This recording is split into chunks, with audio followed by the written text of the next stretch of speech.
Prédire l'avenir, cela demande un certain talent. Pour ceux qui veulent bien y croire, c'est même un don surnaturel.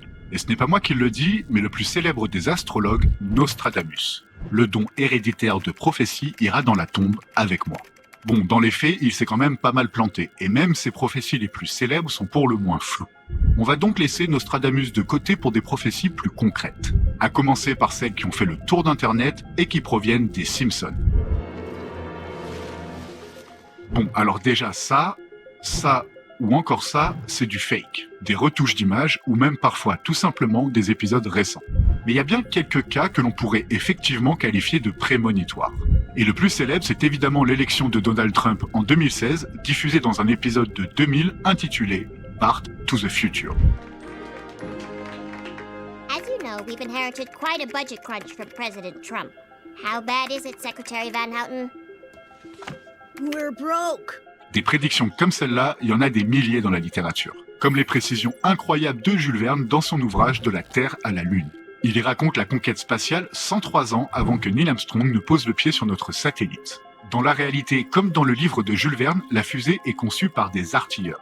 Dans la réalité, comme dans le livre de Jules Verne, ce sont les Américains qui ont posé le pied sur la Lune. Et on peut continuer comme ça longtemps. Dans les deux cas, le vaisseau spatial est en aluminium. Le module dispose de 4 fenêtres et l'engin lunaire ne peut accueillir que 3 personnes. Alors, coup de bol ou don de voyance? Eh bien peut-être aucun des deux en fait. Si je reviens 2 secondes sur les Simpsons, en 2000, Trump avait déjà évoqué publiquement son intention de se présenter. Donc le voir en tant que président près de 15 ans avant son élection, pour les auteurs, c'était surtout un moyen de dépeindre un futur aussi absurde que possible. Et à l'époque, Trump à la Maison-Blanche, c'était une farce. Et en ce qui concerne Jules Verne, plus que de la prémonition, c'est de la connaissance dont il s'agit. Jules Verne était un grand adepte des expositions universelles et Paris en compta 5 de son vivant.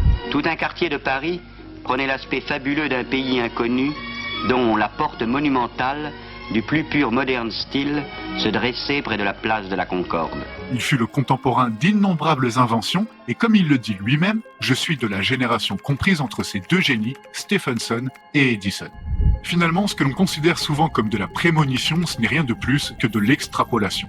Le but peut être de nous faire sourire, comme avec les Simpsons, de nous faire rêver, comme avec Jules Verne, ou de nous faire réfléchir sur nos sociétés, comme avec George Orwell et son livre 1984. Mais ça, ce sera pour un autre épisode.